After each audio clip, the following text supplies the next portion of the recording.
છેલ્લા કેટલાય દિવસથી બનાસકાંઠાના પાલનપુર આબુ હાઈવે પર આવેલ ખેમાણા ટોલ પ્લાઝાને લઈને નાના મોટા તિખારાઓ જરી રહ્યા હતા, પરંતુ આજે ખેડૂતો સહિત ગ્રામજનો રસ્તા પર ઉતરી આવ્યા હતા અને હવે જો તેમની માંગ સંતોષવામાં નહીં આવે તો આવનાર દિવસોમાં માત્ર તિખારા જ નહીં પણ આંદોલનની પ્રચંડ અગ્નિ જોવા મળશે તેવી ચીમકી પણ તેમના દ્વારા ઉચ્ચારવામાં આવી છે। શું છે સમગ્ર વિગત જાણીએ આ અહેવાલમાં। જય હિન્દ, BSI TV ન્યૂઝ પર આપની સાથે હું છું નિધિ ગઢવી।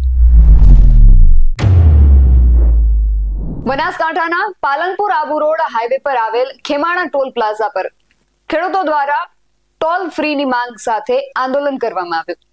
મોટી સંખ્યામાં ખેડૂતો આંદોલનમાં જોડાયા હતા અને 2 કિલોમીટર લાંબી રેલી યોજી હતી। ત્યાર પછી ખેડૂતોએ ટોલ પ્લાઝા પર પહોંચીને સભા યોજી અને કહ્યું કે આજે તો ખેડૂતોનો શાંત દેખાવ છે, પરંતુ જો માંગણીઓ નહીં સ્વીકારવામાં આવે તો આગામી સમયમાં ઉગ્ર આંદોલન કરવામાં આવશે। આ અંગે જે વિગતો મળી રહી છે એ રીતે વાત કરીએ તો પાલનપુર આબુ રોડ હાઈવે પર આવેલા ખેમાણા ટોલ પ્લાઝા નજીક આજે ખેડૂતોનો માહોલ જુદો જ જોવા મળ્યો। ટોલ ફ્રી કરવાની માંગ સાથે મોટી સંખ્યામાં ખેડૂતો એકઠા થયા હતા। પોલીસ બંદોબસ્ત વચ્ચે ખેડૂતોની 2 કિલોમીટર સુધીની રેલી યોજાઈ। ખેડૂતોની મુખ્ય માંગ એ છે કે ટોલ પ્લાઝાની આજુબાજુના 20 કિલોમીટર જેટલા વિસ્તારમાં આવતા વાહન ચાલકોને ટોલ ફ્રી કરવામાં આવે। ખેડૂતોએ ખેમાણા ટોલ પ્લાઝા નજીક સભા યોજીને પોતાની માંગ ઉઠાવી હતી, જ્યારે આજે 1000 થી વધુ ખેડૂતોએ રેલી યોજી હતી અને ટોલ પ્લાઝા ખાતે એક સભા પણ કરી હતી। આ અંગે ભારતીય કિસાન સંઘના તાલુકા પ્રમુખ માવજીભાઈ લો અને અન્ય ખેડૂતોએ શું કહ્યું, પહેલા સીધા તેમને જ સાંભળીએ। ભારતીય કિસાન સંઘ પાલનપુર અને અમીરગઢ તાલુકાની આગેવાનીમાં ટોલ નાકાના વિરોધમાં મહારેલી થઈ રહી છે। 5000 થી વધારે ખેડૂતો આ રેલીમાં જોડાણા છે। અમારી 2 માગણીઓ છે કે 20 કિલોમીટરના રેડિયન્સમાં એટલે કે પાલનપુર અને અમીરગઢના તમામ વાહનોને ટોલ મુક્ત કરવામાં આવે। 18 વર્ષથી અમારો કોઈએ ટોલ લીધો નથી। આ NHIT એ નવી ટ્રસ્ટ જે આવ્યો છે એ ટોલ ટેક્સ માટે સતત હેરાન કરે છે, પાસ લેવા માટે હેરાન કરે છે।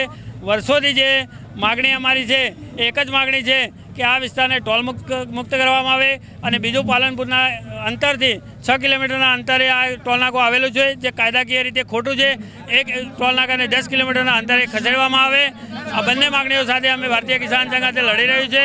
આમ કરવામાં નહીં આવે તો આવનાર સમયમાં ખૂબ મોટા કાર્યક્રમો ભારતીય કિસાન સંઘના નેતૃત્વમાં બહેનો સાથે કરીશું અને તેમ પણ નહીં માનવામાં આવે તો આવનાર સમયમાં અમે અમારા ઢોરો સાથે અને ટ્રેક્ટરો સાથે ટોલ નાકું બ્લોક કરવાનો પણ કાર્યક્રમ કરવાના છીએ। 4-5 દિવસથી અમે છેલ્લા 5 દિવસથી અમારા ગામડામાં ન્યાય માટે અમે ફરી અને આજે આપની સમક્ષ જે પ્રજા આવી છે એ સાચા ન્યાય માટે અહીંયા આવી છે। અમે કલેક્ટર સાહેબને, SP સાહેબને અને જે તે કન્સલ્ટ LNT અધિકારીઓને, ટોલ નાકાના અધિકારીઓને પણ અમે જાણ કરેલી છે અને અમે ગાંધીજીના માર્ગે અમારા ન્યાય માટે અમે અહીંયા ઉપસ્થિત થયા છીએ। અમને ન્યાય મળવો જોઈએ। 20 કિલોમીટરની રેન્જ જે સરકારશ્રીએ નિયમ બનાવ્યો છે એનો અમલ થવો જોઈએ એવી અમારી ગાંધીજીના માર્ગે ન્યાય માટે અમે આજ સુધી અહીંયા આપની સમક્ષ પહોંચ્યા છીએ। આપના માધ્યમથી સરકારશ્રીમાં અને કલેક્ટરશ્રી બનાસકાંઠા SP સાહેબને અમે વિનંતી કરીએ છીએ કે તાત્કાલિક ન્યાય મળવો જોઈએ એવી અમારી આજુબાજુના બધા ગામડાઓની નમ્ર વિનંતી છે। આ અગાઉ પણ 30 ગામના સ્થાનિક ખેડૂત આગેવાનોએ ટોલ ફ્રી મુદ્દે રજૂઆત કરી હતી અને આજે પણ રેલી કાઢી ફરી આ જ મુદ્દે રજૂઆત કરવામાં આવી છે। ત્યારે ટોલ પ્લાઝા ઓથોરિટીનું એવું કહેવું છે કે આ ખેડૂતોની માંગણી જે છે એને નેશનલ હાઈવે ઓથોરિટીને પહોંચાડી દેવામાં આવી છે અને નેશનલ હાઈવે ઓથોરિટી જે નિર્ણય લેશે તે માન્ય રહેશે। સાંભળીએ શું કહી રહ્યા છે ટોલ પ્લાઝા મેનેજર। તો આપસીના માધ્યમથી જણાવીશ કે ખેડૂતો દ્વારા જે અગાઉ પણ રજૂઆત કરેલી હતી ટોલ ટેક્સ માફ કરવા માટે અને આજે પણ જે રજૂઆત કરવામાં આવેલ હતી તે અમારા દ્વારા અગાઉ પણ નેશનલ હાઈવે ઓથોરિટી ઓફ ઇન્ડિયાને રજૂઆત કરેલ છે અને અગાઉ પણ અમે આજ પણ કરીશું અને અગાઉ પણ આગળ પણ કરતા રહીશું।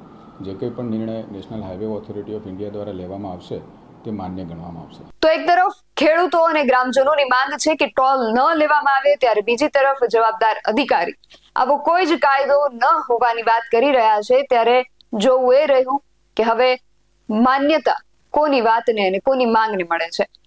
આ વિશે તમારું શું માનવું છે અમને કમેન્ટ કરીને ચોક્કસથી જણાવજો।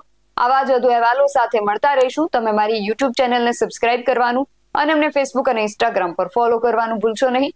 બાકી અવનવી અપડેટ્સ માટે આપ જોતા રહો BSI TV ન્યૂઝ। નમસ્કાર।